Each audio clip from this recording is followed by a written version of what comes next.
Reef Dudes is sponsored by Ecotech Marine and Bulk Reef Supply. Today we're taking a look at the Reef Kinetics ReefBot Lab.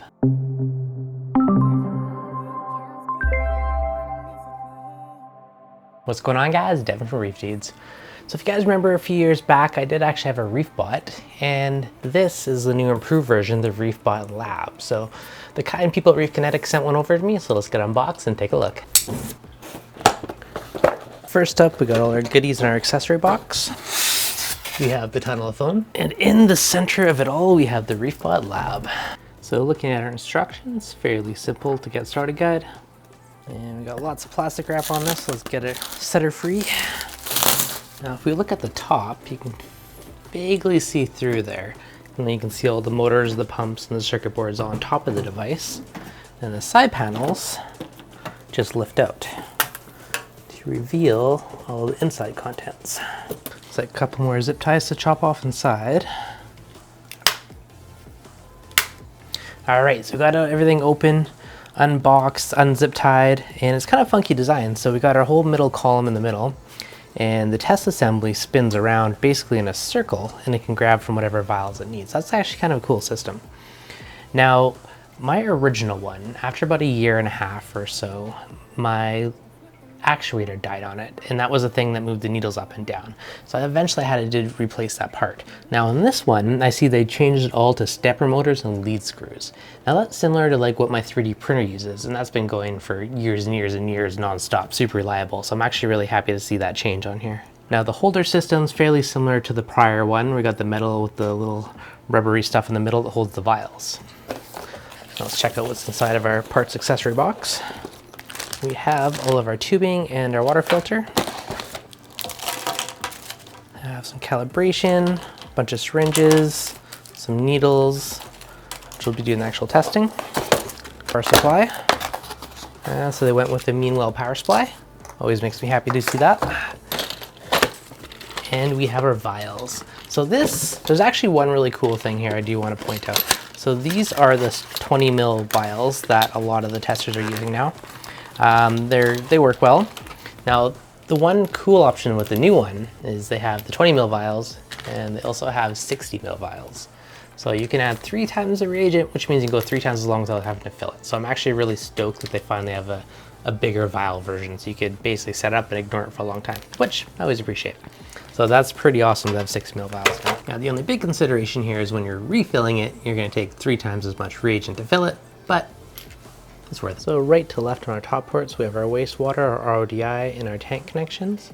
We have a 0 to 10 volt port, which I'm guessing is probably for a future dose or something along those lines. There is a button, likely for, it looks like momentary, so reset. We have a network jack and power. Now it's all surrounded with some smoked plexiglass or smoked acrylic. If you look inside, you can see all the pumps in the top of the unit and the different circuit boards.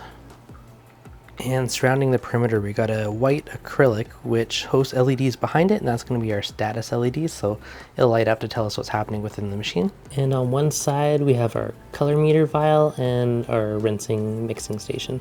And around the rest of the perimeter we have 12 different spots for vials, which can either be the 20 ml or the 60 ml vials, depending on how long you want those tests to run for. If we look at the center column, it is 3D printed, and it looks like it is a way of separating kind of all the water in the tubes away from electronics, because it is kind of sealed off inside. And if we take a look at the sides where it actually lifts the whole unit up and down and the syringes up and down, it is a mixture of actuators with lead screws, which is very similar to what like a 3D printer uses. So it's very tried and true technology, and I actually kind of appreciate they swapped to this over top of what they used to have with the actuators, just because mine did die after a couple of years. And at the bottom we do have the magnetic stir, so this will be stirring and mixing up whatever reagent it's pulling from. Now each vial has a little magnetic pill inside, and as it goes around to it, it's going to be stirring it and mixing up that specific vial. Now this is the 20 ml size, and there's also the 60 ml size, so it's the same physical height but a lot more width, so this can hold a lot more reagent. They do have their logo in there, so these are some custom ones, which is pretty cool. So I'm happy they made that. And if you look on the side, it does have 10, 20, 30, 40, 50, 60 mils. So that is actually kind of nice to know how much reagent's left, or when you're telling the app how much you've refilled, you'll be fairly precise. For these, I basically just assume the neck is 20 mils and kind of guess off of that. But this you actually have measurements, so I do appreciate that. So let's plug her in for maiden voyage. I guess my own one little gripe with it, I'm super happy to use a Meanwheel driver, but I really wish they would have had a longer lead off of this side. Makes it a little easier to mount.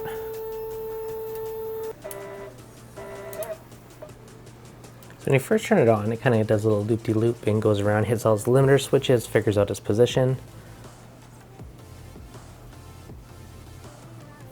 Okay, so what do you want to add? We'll add the ReefBot Lab and start searching. I believe we have to wait for it to start flashing blue, and that should be it's ready for looking for a signal. Okay, there we go. We got the flashing blue, so now I can start my search.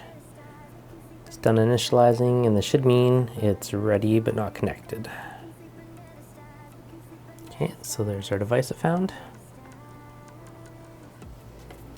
We will connect it to our Wi-Fi. All right, connected successfully. Perfect. Name, we'll call this one Lagoon Bot. All right, chemical positions. Okay, so we'll start with API calcium. Red Sea Magnesium Pro. We have, this one is the Tropic Marin NO3 Pro. Phosphate, we're going to go with the Red Sea Pro. And we will start with this. So, okay, API calcium for tube 1. And I'm also going to label these as I go. So I'm going to use the big vials and see how far we can get to filling them up. I do have a bunch of reagents from filling up the Mastertronics. So might as well start using up our stockpile here. So this is CA1. This is probably the most tedious part of the process, is filling up all the vials. Now stamped into the metal just above each slot is a number, and that's the one that corresponds with the position in the app. 60 ml vials is going to be one of my favorite parts because this is so much more reagent than the previous version, which means you can go a long time before you got to refill it. Just got to make sure you buy enough test kits to fill it in the first place. I will insert the magnetic pill, and you'll definitely need this inside to do the mixing. Now, as fun as it is watching me fill all these vials, I'll be back once they're all filled and we'll proceed for the next steps. So that took a good chunk of test kits, but we got most of these filled. We got calcium, magnesium, nitrate, and phosphates. Now there is definitely room for 2 more vials, and I'm debating what to put into it. Just going through looking at the list. We have calcium, elk, mag, nitrate, phosphate, ammonia, copper, nitrite, iodine, pH. I think I might try iodine actually. I just gotta figure out which kit that uses. So iodine is Giesman or Colum. Neither of those I've seen local for sale, so I'll keep an eye out for those. But you can see I did a mix of mainly the 60 ml vials, NO3C, that comes in a tiny bottle, so I just used the 20 ml for that. But all the rest are the large vials. Now, if we come under maintenance, we can say what size it is. So basically everything, I'm changing it from medium to large, except for NO3C, that's still the medium one, because that's just a tiny vial, and the rest of them there. So I'm gonna hit save. Let's see if it says for the size. If I hit reset, no. So we'll have to figure out how we set the current mils next. Reset, let's try it. Okay, so into 60. Perfect. Now it would be nice if we could specify how many mils that go in it. I will dig into if that's possible later, but resetting it says it's full. And they basically are all full, so that's not an issue, I think. My magnesium B is about 50 mils instead of 60, but aside from that, we're pretty much good to go. To get this hooked up to the tank, we just need to install our syringes. There we go. The bottom stepper motor is what moves the whole thing up and down, and the top stepper motor on that lead screw is what sucks the syringes up and down. Now it should be a lot more precise with this tiny little lead screw in the stepper motor. You got a lot more steps to work with. So now we got this installed, let's hook up our water, our oil line, and give her a maiden voyage test. So it's been about 2.5 weeks now that we've had the ReefBot set up and running on the tank. I do have it pulling just from the side of my sump, and there's a little RODI chamber over there that that and the Mastertronic both suck from. Now it was a bit tricky to find spots to fit them both, but I got one I kind of moved a little more into the desk, and the other one right in the corner here, and built a little pedestal for it. So it's been actually working pretty good like this. It's always creative finding new ways to mount things, but I would say overall it's been doing pretty good. Now, it isn't quite as quiet as I'd like. I think it is probably quieter than the original one, but you still definitely hear what you know it's testing. Now that being said, I do kick off the odd manual test for the majority of the time. I just schedule it for the middle of the night, and I don't hear it. So not really a big deal, but you definitely do hear it when it kicks on. Aside for that, the test results have been pretty dang accurate. I'm going to say the first test or two was a little bit off, but once things started to roll, then it was pretty good. Like my phosphates is 0.02 to 0.04, which I think with the Mastertronic, similar thing. It was, you know, same ballpark of things. So it's really good to see everything kind of basically keeping each other honest on that front. And yeah, so far I have phosphates, calcium, nitrate, and magnesium scheduled on there and testing. Did set up to test it weekly, and I will probably add in, I don't know, maybe iodine or something else. We'll see. I'm still debating what to do for the other test slot on there. But so far so good. It has been working well. It has been giving me consistent results. I did a couple random spot checks, and same thing, they're all within that margin of error ballpark. Little needle syringe, everything spins around, so it is kind of a funky new design. And yeah, it's obviously pretty early to give it like a full long-term review because it's only been about 2 weeks.